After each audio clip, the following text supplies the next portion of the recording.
Hello friend, मेरे YouTube channel best maths में आप सभी का स्वागत है। आज के इस वीडियो में हम क्लास 10th का चैप्टर नंबर 1 के एक्सरसाइज 1.1 के क्वेश्चन नंबर 5 को समझेंगे।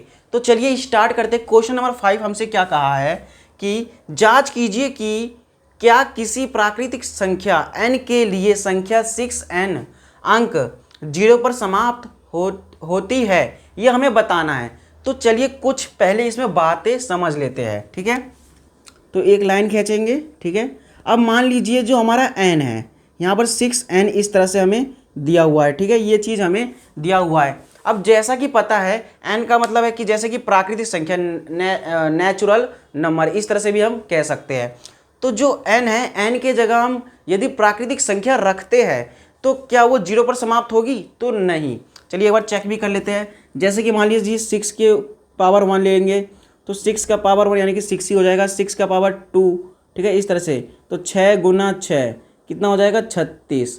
अब यानी कि मान लो 6 का पावर 3 है तो 6 गुना 6 गुना 6, 6 छिंग 36, और फिर उसके बाद गुना कर देंगे 6 से। तो 6 छिंग 36, 36 का 3, 6 3 18, 18 और 3 21, ठीक है। इस तरह से मतलब कि ये हमारा होगा। यदि मान लो 6 का पावर 4 ले ले तो भी इस तरह से आएगा। यानी कि हम 6 का पावर प्राकृतिक संख्या में से कुछ भी ले ले, चाहे 10 क्यों ना ले ले, लेकिन जो उसका अंत होगा वो 6 6 6 इस तरह से हमारा लास्ट में होगा। इसमें 0 आने की संभावना नहीं है। अब जैसा कि आपको पता है, देखिए हम क्या लिख सकते हैं। यहाँ पर पहले हम लिखेंगे जो संख्या 0 पर समाप्त होती है, ठीक है। अब जैसे कि यहाँ पर समझिए, जो संख्या 0 पर समाप्त होगी तो उसके जो अभाज्य गुणनखंड होंगे उसमें 2 गुना 5 इसका जोड़ा पाना बहुत ही आवश्यक है, तभी ये जो है हमारा क्या हो जाएगा? 0 पर समाप्त होगी, ठीक है। इस तरह से आपको समझना है। तो हम इसका आंसर क्या लिख देंगे?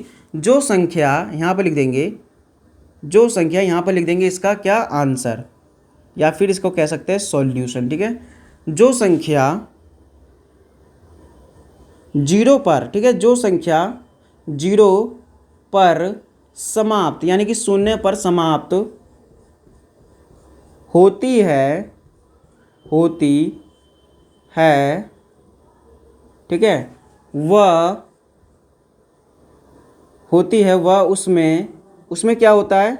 उसमें 2 गुना 5, ठीक है, 2 गुना 5 का अभाज्य गुणनखंड होना आवश्यक है। यानी कि जो संख्या 0 पर समाप्त होती है वह उसमें 2 गुना 5 का जोड़ा होना चाहिए, ठीक है, 2 गुना 5 होना चाहिए, ठीक है। इस तरह से हम कह सकते हैं। यानी कि इसका कहने का मतलब क्या है, इसको अब हम समझते हैं, ठीक है। ये लिख दिए। उसके बाद देखिए, यानी कि यहाँ पर 6n है। अब यहाँ पर हमारे पास 6 है। अब 6 का हम पहले अभाज्य गुणनखंड निकालेंगे। 6 का हम अभाज्य गुणनखंड यानी कि 2 से 3 बार में और 3 से 1 बार में कितना हो जाएगा? 2 गुना 3 और ब्रैकेट में n। क्या आपको यहाँ पर 2 तो दिख रहा है? क्या इसमें 5 दिख रहा है? नहीं। जब 5 2 और गुना 5 होता तो ये जो है हमारा 0 पर समाप्त होता, लेकिन यहाँ पर 2 गुना 3 है, यानी कि ये जो है संख्या 0 पर समाप्त नहीं होगी।